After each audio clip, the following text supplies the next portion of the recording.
Welcome to Growth, powered by FareHarbor, where we explore the strategies behind thriving tour and activity businesses.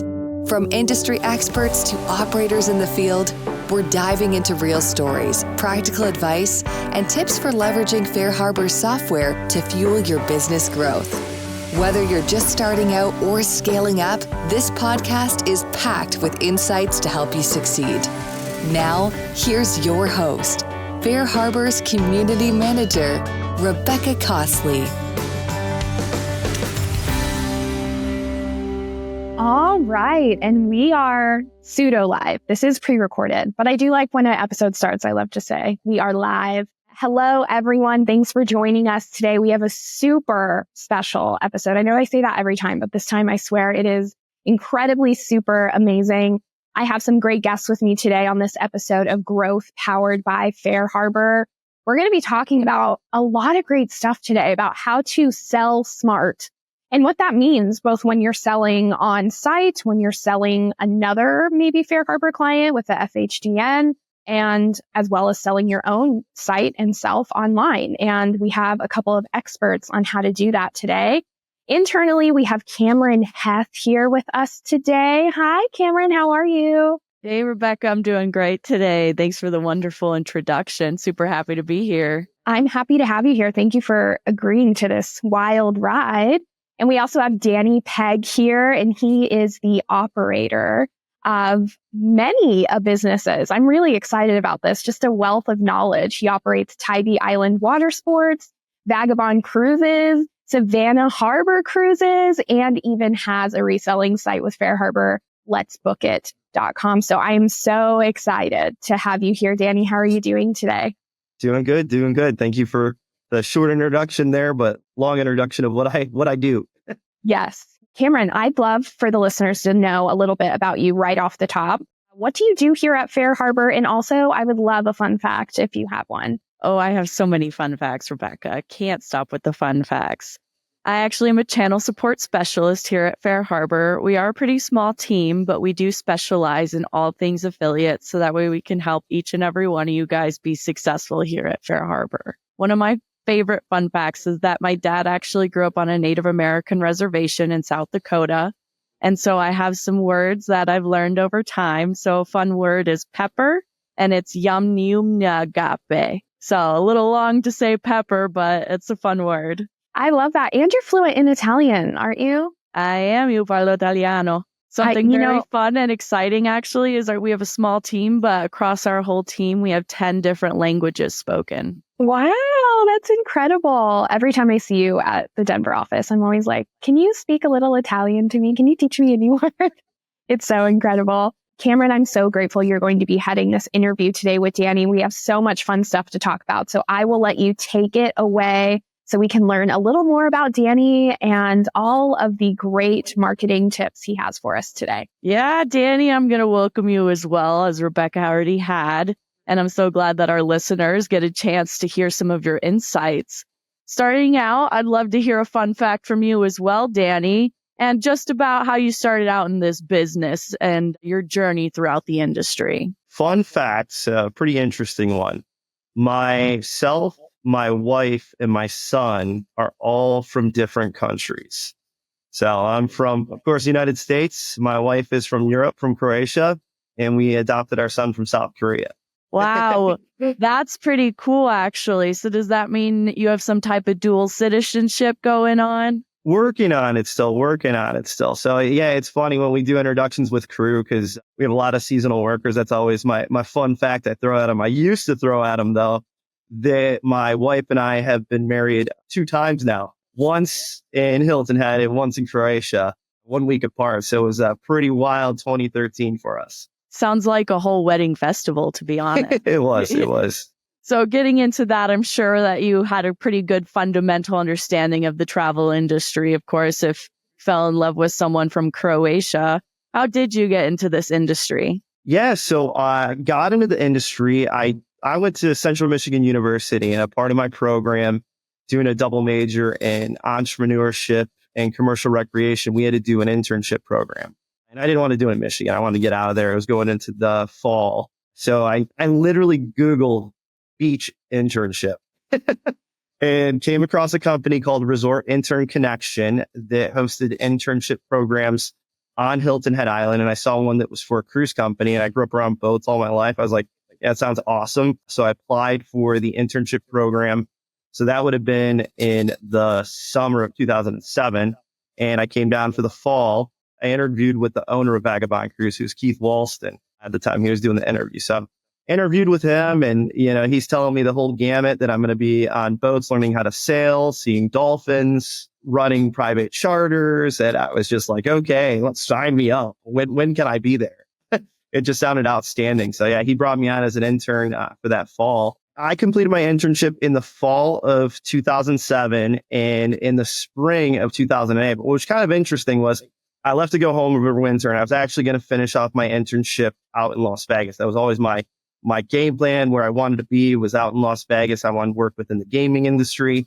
Things kind of fell through over that winter. So I called Captain Keith Walston back up and said, hey, you mind if I come back there and finish out my internship with y'all there in the springtime? And he said, yeah, absolutely. He goes, I actually just ordered a point of sale ticketing system, because prior to this, while I interned with them in the fall, everything was on a cash register, just a punch cash register, memorizing PLUs, doing swipe credit cards, punch credit cards. So it was pretty old school at the time what he was doing. He was running a very, very big and successful business.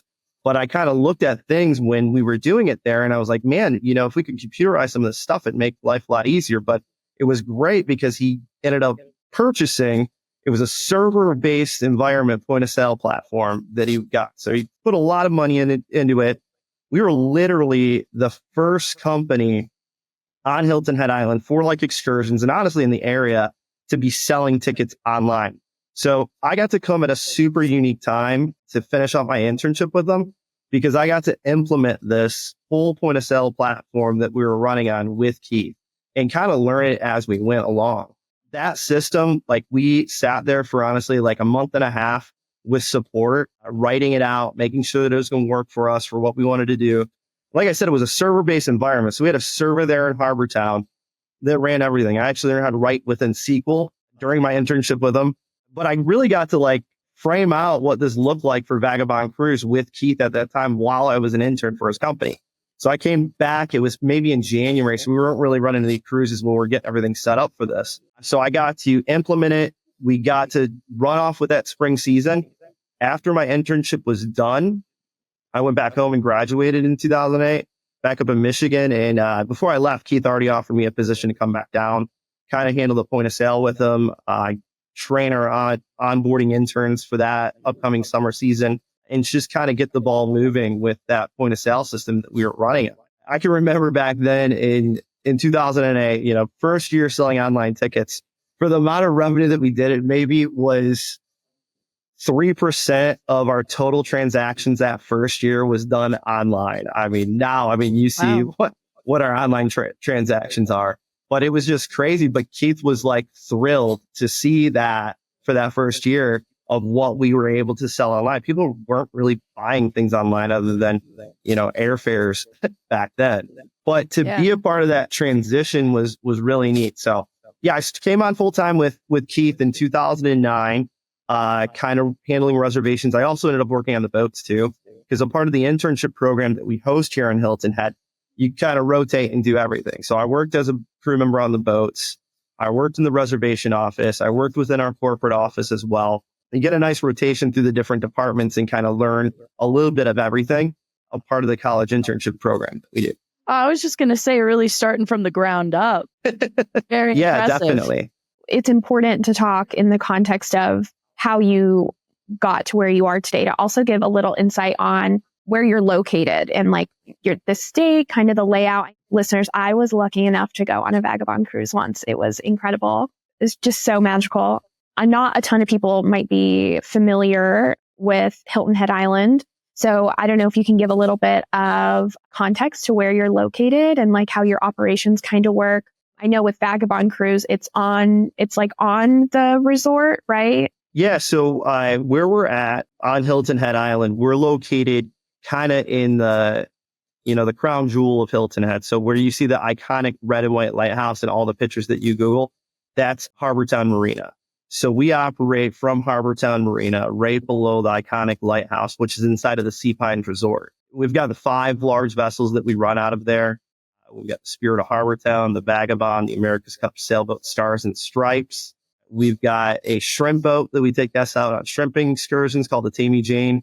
And our newest addition to the fleet, we've got a private luxury yacht, a Chris Craft called the Solaris. So that's running private charters for 10 or less passengers now. So it's the newest thing that we offered this summer. And how did you come up with that name, Vagabond? Or how did your company come up with that? Yeah, Vagabond Cruise has a long history on Hilton Head. They've been operating from the iconic lighthouse since 1968. The original owner of Vagabond Cruise started operating there. Keith Walston, who's the current owner of Vagabond Cruise, purchased the company in the early 2000s, late 90s, after working for the owner of the company for 10 years. So it has a long history on Hilton Head. Shout out Keith. Maybe I'll do like a little headshot of him in the That's definitely. Keith. Yeah, Keith, over all the years working with them, growing his business with them, he's been the greatest mentor I could have working with him, and now expanding and having businesses with him. It's been an amazing journey. Yeah, absolutely. So when you got into launching Tybee Island water sports in Georgia or the Savannah Harbor cruises, what kind of journey was that like, since you guys really had been with Vagabond for so long? Yeah, we just had amazing opportunities that came up. The dock that we work with in Savannah, somebody purchased the dock and they came to us and said that they didn't want to work within the boats or run boats, and they knew that we're really good at it. So they asked us if we were interested in doing a long-term lease over there. We've got a long-term lease deal on the dock in Savannah that we run right on River Street. So we brought in a 55-foot catamaran, doing dolphin tours and port tours, private charters. It's just perfect for the spot. We launched that last year in June. So we got a little bit over a year under our belt within the Savannah marketplace.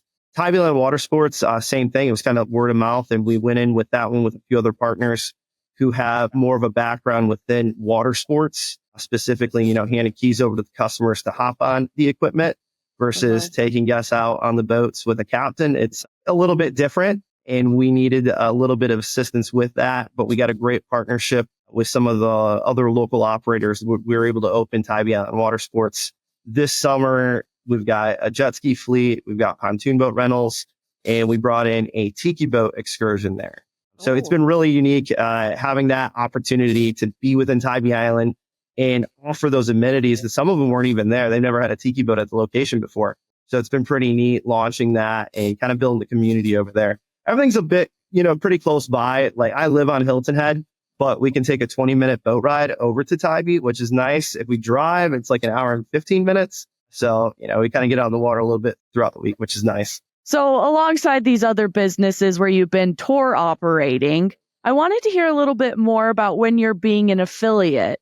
I know you have a company, Let's Book It. Could we go into a little detail about what is Let's Book It and how you got into this? Yeah, certainly. So Let's Book It kind of came about a year after we started working with FareHarbor. So after we got away from our old point of sale system, went on with FareHarbor, and I kind of started diving in and learning all the bells and whistles that you guys offer with it. It sparked my interest in learning about the affiliate aspect to it and how, you could resell and track reselling for other companies. We can see what the other companies were reselling for us. And I was kind of looking at the marketplace here, and the wheels started getting turning. So with Let's Book It, it's a partnership between myself, Keith, and our other 2 partners who are involved in the Tybee operation. And they also have operations here at Hilton Head as well. So we were looking around at all the operators on Hilton Head, and there's 20 outstanding operators that we're good friends with. Some are competing businesses, but everybody really gets along in this marketplace well. And I'm like, man, what if there was some type of, localized, you call it localized, like OTA, that was working just right off of the affiliate network and reselling the activities here, but made it specific to Hilton. Build out social content for Hilton Head. Build out a website that's just geared towards the activities in Hilton Head. Let people be able to search those activities in a different way that you see on the other OTA sites. If you want to see what's happening this day, if you want to look for different price ranges that you're looking for, be able to pull that information in. So that's kind of how Let's Book It came about. So after we were attending these meetups in the locations, we kind of figured that we were able to, grow this and replicate it in the different locations as well. So we've got Let's Book It USA is kind of our main hub to it, and it branches off to the different locations, but we have 7 different locations right now. Looking at the different locations that we have, some of them are, landlocked locations like Let's Book It Las Vegas, Let's Book It New York City. The ones that we see on the water were easier for us to kind of figure out and land because it was something that we were used to. So Let's Book It Hilton had launched the whole operation, and we were able to expand to these different locations and kind of grow those as well. But being able to set up these customers as our clients as the affiliates was great. Something that really changed literally overnight for us, though, was when FareHarbor rolled out with the distribution network. So that completely eliminated the sales aspect of what we were doing, trying to get people on board, create a commission structure for it. Typically, we were leading off with a 15% commission structure, which with the distribution network, it was already built in at 15%, and then 5% to FareHarbor, while the client will then receive their 80%. But what was great about this is if a company opted into the distribution network, we could automatically just pull their information, and it was kind of like an a la carte. We could pick the companies that we wanted to have on the site that were kind of, sites were missing, more land-based components in different locations, like in Key West, some more walking tours or helicopter tours. We were able to pull those without even, reaching out to the company, discussing commission structures and all of that. It was great. And then companies would just see overnight us making bookings for them taking place. So the distribution network completely changed how we were working, how Let's Book It kind of came to where it is today. Yeah. And, in case any of our listeners haven't heard of it before, some people call it the FHDN. We call it the FareHarbor Distribution Network. And so anyone who joins to either resell or provide tours on this network will be opened up to anyone else who is on the network. There is a set 20% commission that is flat for anyone outside of our API connected affiliates. If you don't know what our API connected affiliates are yet, just consider them like TripAdvisor or Get Your Guide. Through this program, we manage all of the invoicing for you and the tour providers. That's why this is a really great service, especially if you don't want to be managing payments or hounding down someone to make sure you get paid out. Alongside of that, if you do hear us using the word OTA, that stands for online travel agencies. So any of your affiliates who are going to be using an online website, so that way their customers can make bookings for you. When we're leaning into this a little bit further, Danny, it sounds like you really got a unique naming and branding strategy for your website across all of these huge tourist cities.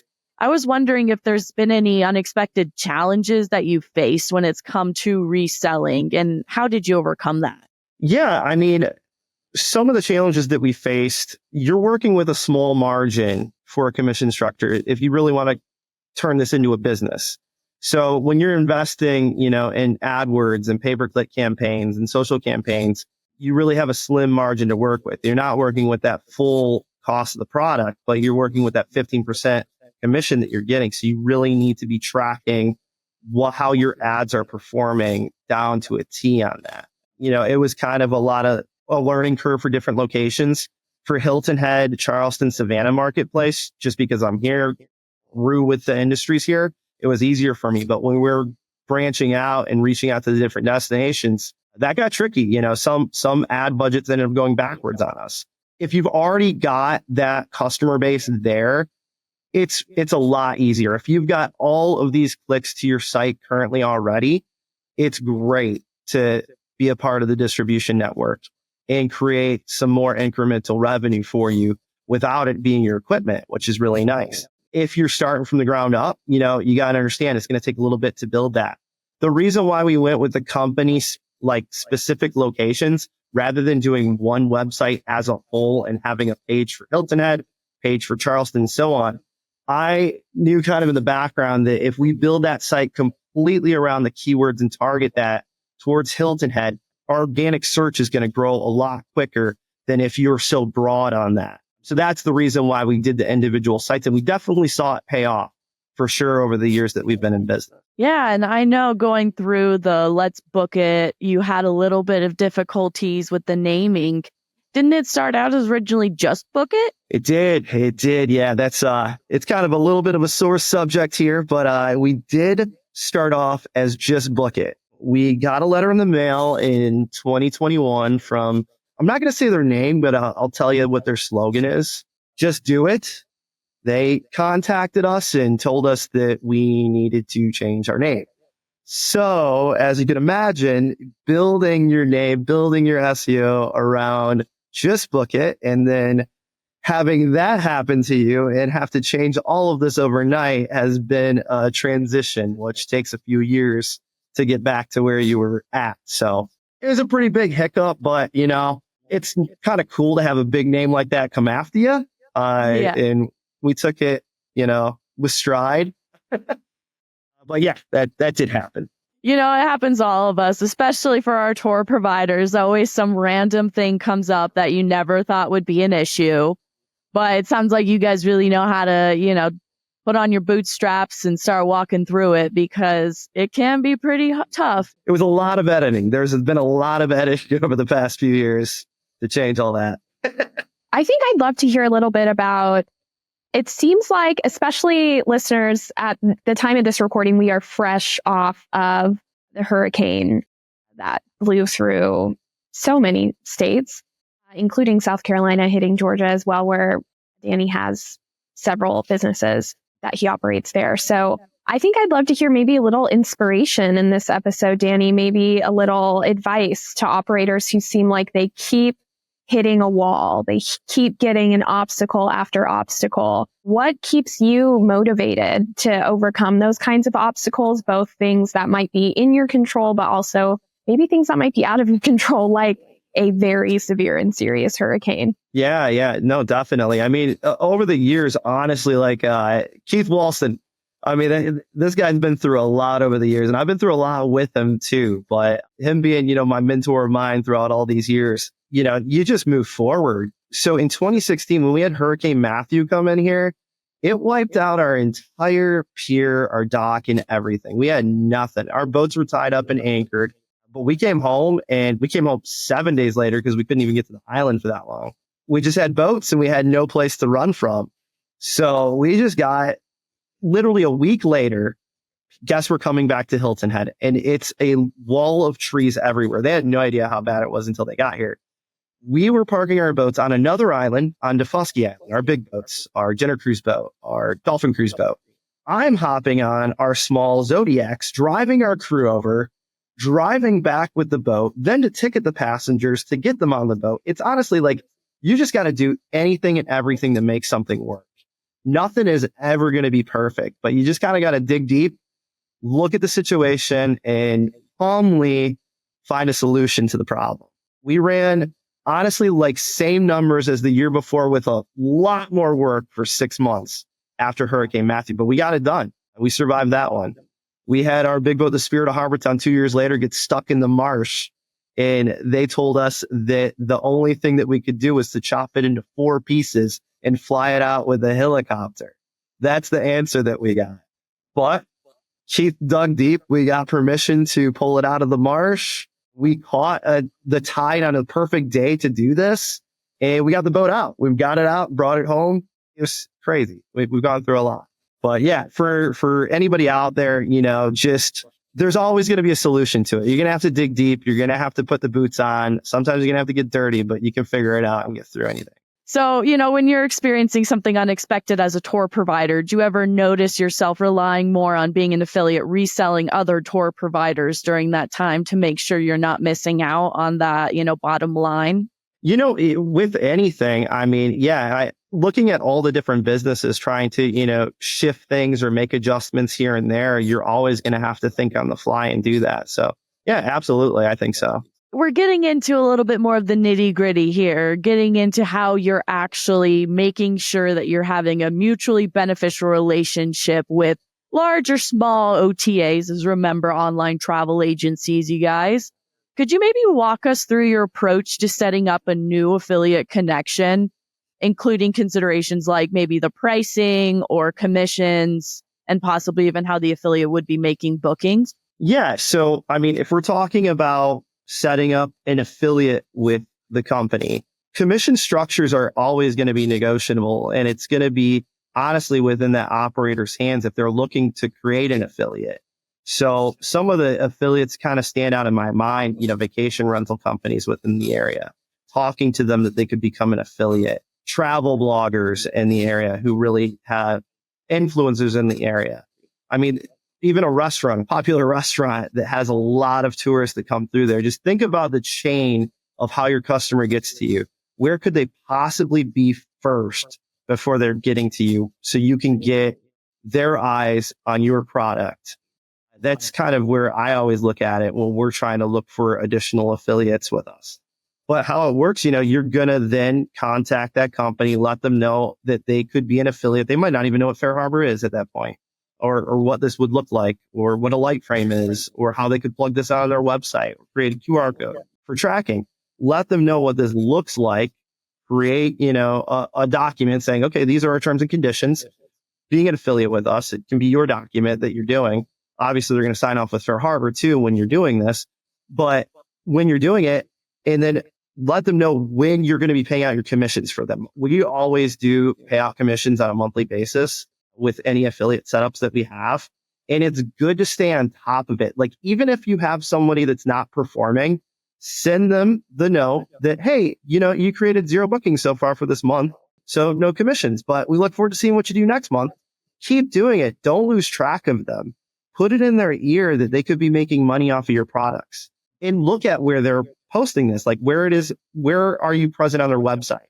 How could you be more visible when you get there? Just think how many visits to those sites that you're trying to create an affiliate on. Like, if they have an extra tab where they could do additional things to do in your area, that's the perfect spot that you want to be. You want to be in that additional spot. Somebody's going to click there, and you want to create that relationship and make sure that they know that they're getting commission for the bookings. Once you start paying out commissions on that month, it starts going up. It starts going up. It starts going up. You got a great line of communication with that affiliate that you created. And when you're going into this, do you typically try to lean them more towards being on the FHDN, or do you do more of a direct relationship with them where you're managing everything and not FareHarbor? Typically, like in the past, I've been more inclined to do it where we're managing it, set up as an affiliate. After you start working with the FareHarbor distribution network, you realize how easy it is and how nice and convenient it is, because you guys are handling the invoicing and all of that. It's honestly up to the client and what works well for them and what they're comfortable with. I kind of like leading off with setting them up as an affiliate, just because I'm talking with them a lot then and communicating with them on a monthly basis about sales and, what they've done, and paying out their commissions, writing the checks and all of that. I kind of like that aspect to it. But FareHarbor Distribution Network really gives you a convenient way to do it. Yeah, absolutely. Would you say one of the reasons maybe you don't push them towards that is because you want to be able to change their pricing module? Because through the FareHarbor Distribution Network, of course, you have to use your online retail rates. But for other affiliates, you can change their rates depending on your relationship. Correct. Yeah, you can have different rates for your different affiliates, which is great. You can have different commission structures too. You can do a 10% commission structure, and maybe you can do kickers on top of it if they end up doing X amount of bookings. You can give them a kicker on top of that off to the side so that you can keep track of it. Some affiliates I do that with as well. But yeah, you have a lot more control if you're handling it yourself as an affiliate. Yeah. And when you're working with these affiliates, do you typically just see them using booking links for the most part, QR codes? What do you see as the trend, would you say? Yeah, I try to get them set up with everything that they could have to be visible. When we talk about like a vacation rental company, you can create, magnets for their fridges that have a QR code that is trackable for them, an affiliate link code. Some places put tablets in there. You can be right on their tablet, and the link can be straight to the light frame of that affiliate link. So they're getting those bookings, and let them know, I want to be on the front page of your tablet when somebody opens it up. and it's the booking link that they're making money off. Yeah, it all depends on the location and how you be more present. Some places, some restaurants you're able to put like a board up there with a QR code to book that they can scan that people are waiting to get seated. Some restaurants, have like a 45-minute wait to get seated. Scan it. They make that booking take place. You're commissioning them on that. And then it really gets people excited about it. Maybe you start creating scannable links for the servers to give out. You can track it all the way down to that. And codes like the last name of the server, first 4 letters, so you can track even further on that. So yeah, the setup could be completely different, but the more tracking that you have on it and the commission structure that you're working with the clients on, it's just great. And it's more, revenue streams for you to bring those bookings in. And it sounds like you have a great head on your shoulders about all this. And, it seems like you got a lot of working parts going in for Let's Book It. How do you keep everything to stay streamlined so everyone knows, like I'm staying on Let's Book It the whole time. They feel comfortable through the process. How do you make sure that it stays in line with what every single thing is doing on the Let's Book It? Yeah. So with Let's Book It, because when we originally got going with it, we were setting up a lot of companies as affiliates. And as I said, once the distribution network came out, we really switched majority of the operators. There's only a few of them that are set up as affiliates now over to the distribution network. So when it comes to that, it's a lot hands off for us even talking with the clients that we're selling for until they just start seeing the bookings come in for them for what we're putting out there. So the communication isn't necessarily as intense when we're talking about Let's Book It than, me setting up stuff for Vagabond Cruise, for Savannah Harbor Cruise, is creating these smaller, affiliates that are going to be booking for us. With Let's Book It, the segmentation of the sites is what I kind of focus on for what activities that we want and what I think a good segmented site is going to look like, to break it up between, land-based activities, water-based activities, thrill seekers. You've got all these different things that you can sort through the activities on and then gear it towards, I'm looking for this day for something that's going to cost me less than $200 a person. You can search all that on the Let's Book It sites. So the segmentation was the most important thing for me. As far as customers or clients that I'm going to add on there, they really need to have their product descriptions, which is written in FareHarbor, written well. And I think you guys rolled out with something this like last month. What's our it? content builder? Content builder. There it is. That is huge. And it's been so needed. Because I remember when we got going with Let's Book It, because that's the selling point right there. When you're selling as a reseller for the sites, when you're working with the distribution network or setting them up as affiliates, where you're getting the meat of that product is right in there. That's your space to sell it. And if it's not sold, if it's one sentence and it doesn't even say where they're at, it's very hard to resell that activity when they're clicking on it. The conversion rate gets low, if any at all. So I highly encourage anybody who hasn't dove into it, even if you've been on FareHarbor for a long time, look at Content Builder, like revisit that. I did it with our companies after I saw it come out. I was like, this is great. You've got all these great bullets that will come in and really explain the product. So yeah, that is a big key for me picking anybody we're going to be reselling on Let's Book It. I'm interested to know, it sounds like you are a lot like me. So I'm a Scorpio and I'm very nosy. So it sounds like you're a little bit like me. In being in the FareHarbor community, I'm in and out of people's websites, setups, dashboards all the time because I'm just so curious on how people are evolving, how people are selling. And I'm also giving advice here and there. So I would love to hear yet another piece of advice from you, or even let's flip that. I would love to hear the most common things you see when you're choosing someone to resell, or even as a consumer. It sounds like you're really well traveled. So I would love to hear what are some things you see done wrong for tour operators selling themselves online the most often. Yeah. Another thing too, like when it comes to Let's Book It, like looking at operators that we're going to have listed, if you're called to book like all the time, you're not doing me any good being on the site. Like, it's great. Oh, I gave you a phone call. Well, I didn't get commission on this phone call that I just gave you. And same thing goes for FareHarbor too. You want to be bookable online. You want to have a 24-hour a day availability to book. Like, you want to be able to book no matter what time that person's on your site, even if it's a high price item. Like, if you're able to leave that so they can book it online, leave it to book online. You don't want to change stuff to call to book or block stuff out. You want to stay on top of your availabilities, advanced availabilities. You should be a year out at all times. It doesn't matter. Like if you're getting towards November and you don't have your calendar set for the next year, it's crazy. You need to stay at least a year ahead. I mean, we just sold a bunch of bookings for Christmas Eve dinner cruise, New Year's Eve dinner cruise just the other day. Yeah. And I'm getting bookings for 2025 for summertime right now for our fireworks cruises. So if you don't have those availabilities out there, people are getting there and they're not converting. They're not purchasing, especially if you sell on OTA sites. If you're on the big name OTA sites, the first step in that process, usually on those OTA sites, is when somebody's booking their accommodations or their flights. And then they start getting peppered with emails about the activities and top things to do. So they might have booked their accommodations already, 6 months in advance. And then they start seeing your products come up before they're even here and searching, getting in that booking window. And, if you're not on those sites and selling with them, you could be losing that customer because they are already in that orbit of booking with an OTA. They book their accommodations through booking.com. They book their accommodations through TripAdvisor. And now they're getting these emails before they arrive about dolphin cruises, top dinner cruises, top sailing charters.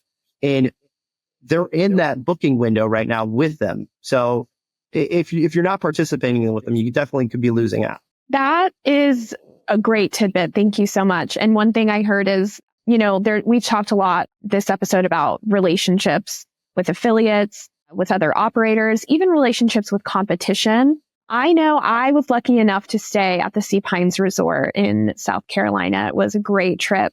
And that's when I was lucky enough to see some beautiful dolphins on your tours. And I noticed in my welcome package, there was a way for me to scan a QR code in order to book with you. What advice do you have for operators to build those kinds of relationships with resorts around them, or even with competitors maybe as well? Yeah, absolutely. I mean, with Sea Pines Resort, they're our landlord for our location. So we have, an amazing relationship with them. If you're looking outside of it, different smaller boutique vacation rental companies, you got to open that conversation. You got to talk with them. You got to be able to clearly explain how this whole program works to resell. It's great if somebody puts you in at a zero commission, but when you're telling somebody that you be able to commission them on bookings that they create, it just opens the door up to a great relationship with them, because then you're visiting them every month and checking in with them on where your products are.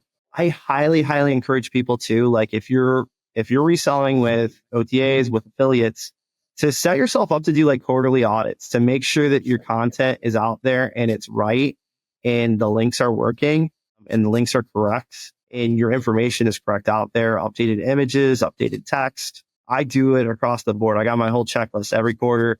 I go through for Vagabond, for Savannah Harbor Cruises, and make sure that our listings are good.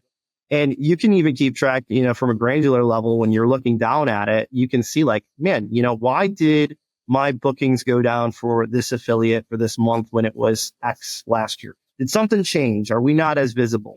And contact that person who's reselling you and say, hey, maybe if you make this little change here, it might increase our conversions. So just staying on top of it. What would you say are the top 3 current OTAs if someone's looking to get into an affiliate connection outside of the FareHarbor distribution network? Where would you say is a great place for them to start? Yeah, I mean, the top 3, off the bat that I work with that, resell well for us, Viator, obviously, Get Your Guide, another great one. And I'd have to say probably Trip Shock is another excellent one within water sports. And I would say a lot of people say is getting with Viator worth the commission amount that you have to pay out. A lot of people have noticed that with this, sometimes you're giving 40% commission to Viator and they're not sure if it's worth it.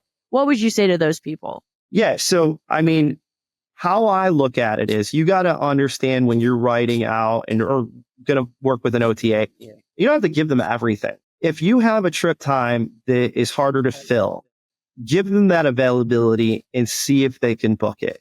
If they can book it, expand out. If you're able to expand out, you're generating more income because you weren't already booking that tour right now. So they're helping you book that tour. So this gives you the opportunity to potentially add in another tour slot or add a different product into your mix.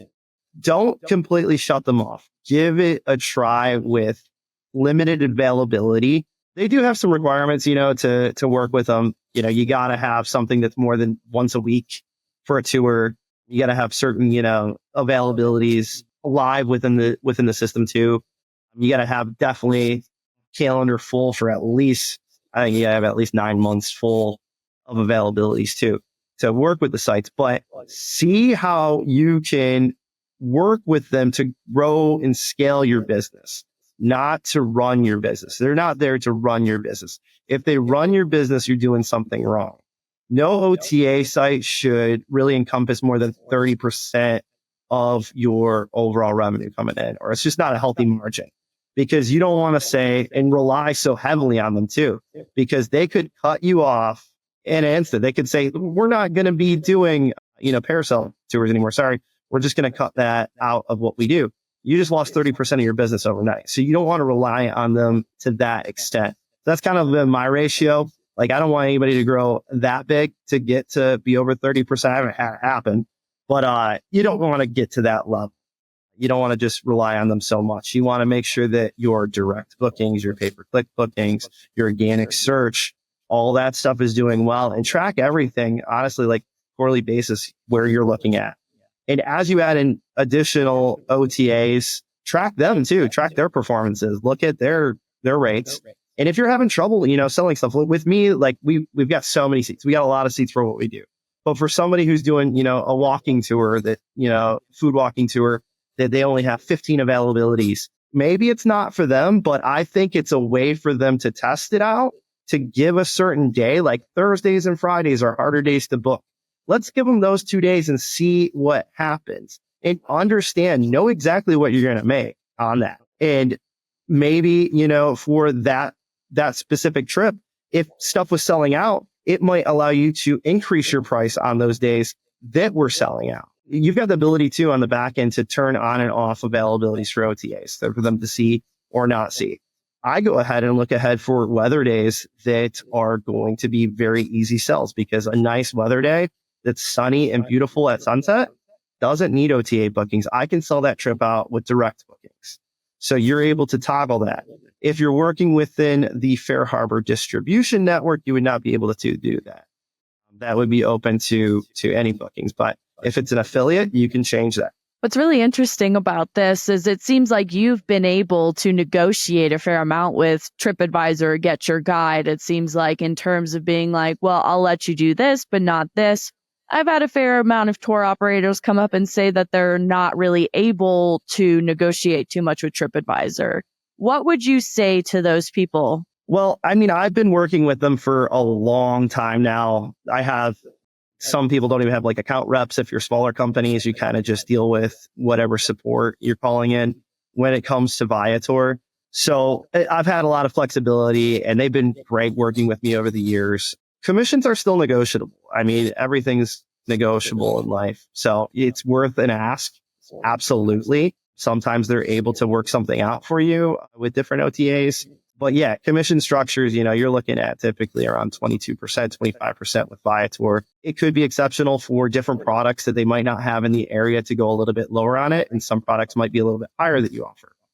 They do that too. Some products that I sell are at different commission structures. It's not set for everything that we do. So that's all negotiable as well when you're working with the OTAs. When I'm thinking about what you were saying about how you only wanted about 30% to be OTA bookings and the rest to be, direct or online from your website, how would you, kind of lean someone else who's with the tour operator for FareHarbor, who is receiving about 80% of their bookings as OTAs? How would you explain to them the best way to turn that model into more of direct bookings? Yeah, so there's some ways to turn those into direct bookings, especially if you can convert customers to be repeat customers with you. Some, areas can do that you're able to pull off repeat customers. But one thing that I do with the customers coming in, because if you're booking with Viator, Get Your Guide, you're not getting all the information from that guest that allows you to remarket to them. So when they come and check in with you, you want to be able to get a good email address for that customer and try to get them into your orbit and your network. So you're able to retarget them, whether it be with text campaigns, email campaigns. So the next time that customer books, they're booking directly with you. You can do those things, but it takes a little bit of work to get there. With Tybee Island Water Sports, because we work with waiver systems. So for a pontoon boat rental, when we're getting a pontoon boat rental booking, we're actually pulling a email address from every single passenger that's on that pontoon boat. So a booking that was for one person actually just turned into, 8 to 10 potential future customers of ours who are now able to get email campaigns. They might be local in the area. They might be booking with us. That will send out promotions over the holidays to them. So next time, even though they booked with that OTA the first time, they're now in our orbit. We're trying to keep them there and keep them booking directly with us for the next purchase. If they book with OTA the next time, great. They're still came back with us, but it doesn't hurt to try to get them into your remarketing campaigns. You got all that data coming into you in FareHarbor. And if you're able to reach a little bit further and change those relay emails and get the customer's actual emails and make sure that you're able to remarket to them, that they agree to that, they agree to text. It works out great, and you can see the performance. I've seen hands down working well with Tybee Island so far. That's pretty fabulous. I personally love going and doing tours again and again. I'm someone who, once I go and see a whale shark once, I have to go and see it again. Once I see a dolphin once, it's going to be again and again. So I think that's a genius way of marketing towards returning customers, especially when it's an affiliate booking. And even onto that more, it's a way of advertising as well, because word of mouth is a great way to advertise. When there's tour providers who are looking to expand for the first time into like an FHDN network or be more bookable and visible on OTAs, what kind of advice would you give them? So if you're trying to be more bookable and visible on the OTAs, you definitely want to make sure that your text, your copyright, your images are all looking up to par, that it's very clear and concise where your location is, what your experience is, because sometimes, like I've noticed with Viator, with Get Your Guide, they'll change the structure of your listing and you didn't even know that it was changed. I mean, obviously they're in the business of trying to resell your activity to the best of its ability, but a lot of times like a chunk of the experience sometimes got left out and now there's different bullets listed. So that's why I encourage everybody to kind of do quarterly audits on what their OTA listings are looking like, what their affiliate listings are looking like, how they're represented within their FareHarbor light frame. That content builder is a great tool to do that now that you guys have. But yeah, you want to make sure, that you are looking uniform across all of these different sites where it looks like it's your site too. That's some great advice. Yeah, it seems like it's been running true that if your item is explained well, then anyone will probably want to buy it, because who doesn't want to go on a dolphin tour, for example, right? So if we have the proper information, make it super easy for the customers to read, then boom, bam, you got another affiliate wanting to sell your item.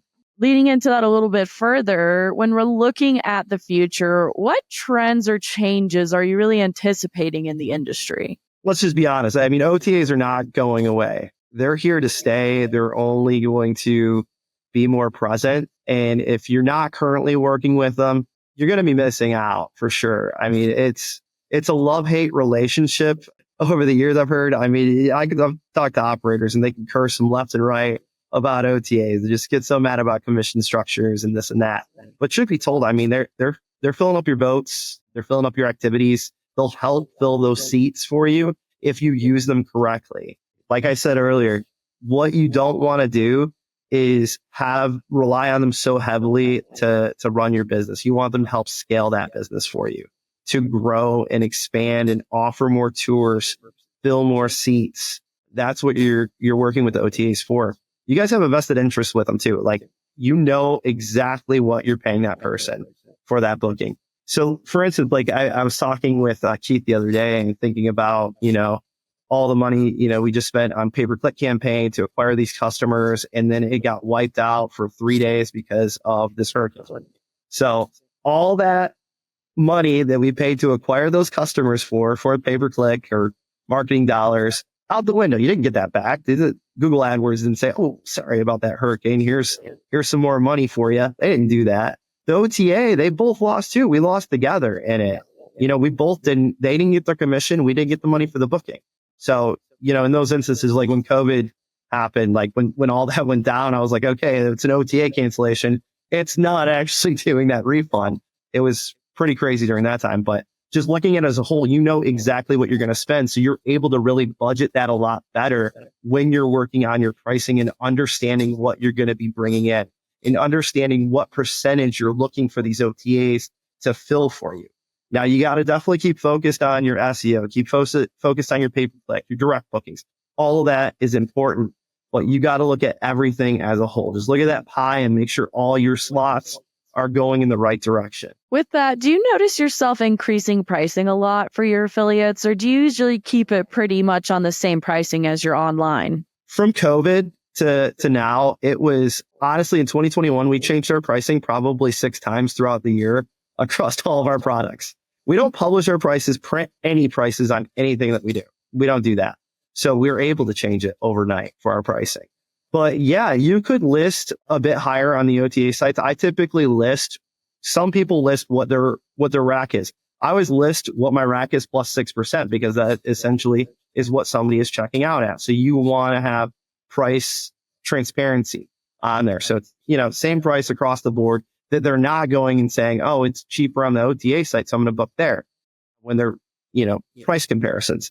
So yeah, I do list a little bit higher on the OTA site. So it ends up being what it would be if you're checking out online or direct with us as well. Would you say sometimes that increases your SEO on your own website? Because if someone's looking around for prices, they'll see that your own website has the best pricing. I mean, it's a possibility. I don't have the statistics on that one. It could. We have a great conversion rate. So it's a possibility that could add to it. And so what out of all of this would you say are the top 3 things anyone starting out with affiliates should focus on to ensure that they are successful? Yeah. So if you're looking at working with an affiliate, make sure kind of they, fit for what you do, the site's right to be posted on. There's some, like niche sites for affiliates. There's one, Let's Batch. That's a pretty cool one. So if you got like bachelorette parties, bachelorette tours, something that kind of caters to them, you could create honestly like a product that is within your products for that and gear it specifically towards that. I mean, Let's Batch. Did they copy off of us? Let's book it? No, I'm just kidding. Just kidding. But no, I think having those like niche affiliates and looking for them, trying to find them to see, where you could fit in and where they could resell you, I highly encourage doing that. So on that one point, are there any other additional, specific things that you would tell someone starting out with affiliates? What is something they could do to be successful? Yeah, 100%. Like if you're working with affiliates, make sure that your listings are very clear on FareHarbor, what that's representing.